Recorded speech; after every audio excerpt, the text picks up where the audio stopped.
semuanya, sebelum memulai videonya, izinkan kami memperkenalkan diri kami masing-masing dulu ya. Saya Catherine. Saya Bagas. Saya Yolanda.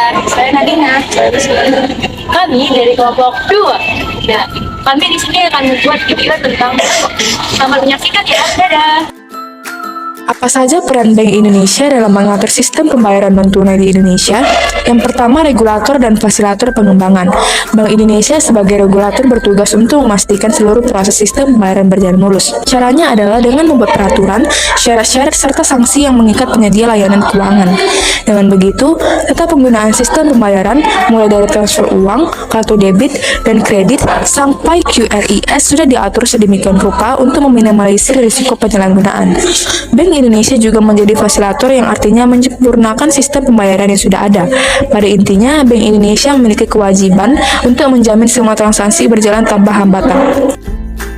Yang kedua, mengeluarkan izin yang sesuai. Demi melindungi seluruh aktivitas ekonomi masyarakat Indonesia, Bank Indonesia wajib memberikan rasa aman.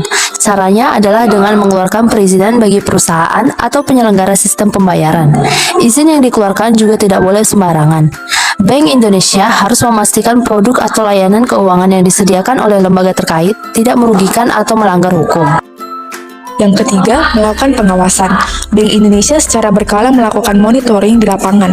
Selain itu, semua lembaga keuangan dan penyedia jasa dalam sistem pembayaran, baik bank maupun non-bank, wajib memberikan laporan resmi. Yang keempat, sebagai lembaga penyelenggara. Pada era modern ini, transaksi non-tunai atau digital semakin marak digunakan. Fenomena ini semakin mengukuhkan peran Bank Indonesia dalam sistem pembayaran. Sejatinya, Bank Indonesia menyelenggarakan dua sistem pembayaran, yakni Sistem Clearing Nasional Bank Indonesia atau SKNBI dan Bank Indonesia Real Time Gross Settlement atau RTGS. Apa itu kebijakan moneter? Kebijakan moneter merupakan kebijakan dalam upaya pengendalian perekonomian negara secara makro untuk mencapai perekonomian yang lebih baik dengan cara mengatur jumlah uang yang beredar. Kebijakan moneter pada dasarnya merupakan suatu kebijakan yang bertujuan mencapai keseimbangan internal atau pertumbuhan ekonomi yang tinggi, stabilitas harga, pemerataan pembangunan, dan keseimbangan eksternal, keseimbangan neraca pembayaran, serta tercapainya tujuan ekonomi makro, yakni menjaga kestabilitasan ekonomi yang dapat diukur dengan kesempatan kerja, kestabilan harga, serta neraca pembayaran internasional yang seimbang. Cara-cara yang menjadi ciri khas kebijakan moneter adalah mengatur suku bunga, transaksi jual beli, sekuritas pemerintah, dan pengubahan jumlah uang tunai yang beredar di pasar. Tujuan utama kebijakan ini adalah manajemen inflasi, manajemen pengangguran, dan penjagaan nilai tukar mata uang. Selanjutnya adalah kasus pembobolan M-Banking wartawan senior Ilham Bintang. Berdasarkan penyelidikan kepolisian, kasus pembobolan ini berasal dari data sistem layanan informasi keuangan korban yang ada di OJK. Data ini dijual oknum pegawai bank kepada komplotan pelaku kejahatan. Dengan data tersebut, mereka membuat kartu tanda penduduk palsu, kemudian mengajukan permohonan pergantian SIM card kepada operator telekomunikasi Indosat dengan alasan ponsel hilang. Setelah mendapatkan SIM card baru, mereka masuk ke email pribadi dan membobol email dengan memanfaatkan one-time password. Mereka pun berhasil mengganti password M-Banking. Usut punya usut, ternyata pelaku kejahatan menggunakan kartu perdana korban yang sudah mati yang sebelumnya digunakan untuk aktivasi e-banking. Kartu perdana tersebut dihidupkan kembali dan digunakan untuk bertransaksi. Kasus pembobolan M-Banking yang dilakukan menguras 1,12 miliar rupiah dana korban. Setelah mengetahui kasus tersebut, apakah Anda masih ingin menggunakan ATM? Tentu saja kami masih ingin menggunakan ATM, karena keberadaan ATM tentu memberikan aksesibilitas yang sangat memudahkan.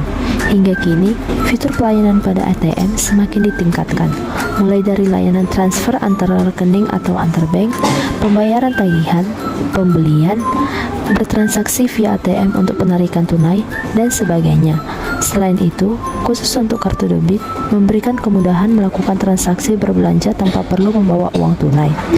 Menggunakan ATM juga lebih aman karena nasabah tidak perlu membawa uang tunai dalam jumlah besar dan dapat melakukan penarikan sesuai kebutuhan. Yang pertama, periksa mulut slot ATM. Ada baiknya jika Anda terlebih dahulu memeriksa mulut slot pada mesin ATM sebelum memasukkan kartu. Hal ini dilakukan untuk menghindari skimming. Kedua, jaga rahasia PIN. Langkah antisipasi lainnya adalah menjaga rahasia nomor PIN. Cara ini bisa dilakukan dengan menutupi tangan saat Anda mengetik nomor PIN atau mengganti PIN secara berkala. Ketiga, jaga data diri kartu ATM. Mengutip laman IDX Channel, Anda disarankan untuk tidak membagi data informasi pribadi kartu kepada orang lain, sekalipun itu tertelan mesin ATM. Segera hubungi pusat layanan perbankan untuk petunjuk lebih lanjut yang aman. Keempat, selalu periksa lembar slip transaksi. Cocokkan laporan transaksi tersebut dengan transaksi yang Anda lakukan. Kelima, perhatikan kondisi mesin ATM. Sebelum bertransaksi, terlebih dahulu perhatikan kondisi mesin ATM. Jika terjadi kejanggalan pada mesin, laporkan kepada petugas keamanan setempat atau pihak bank. Demikian video yang telah kami buat mengenai BEM. Semoga bermanfaat bagi teman-teman semua ya. Bye-bye.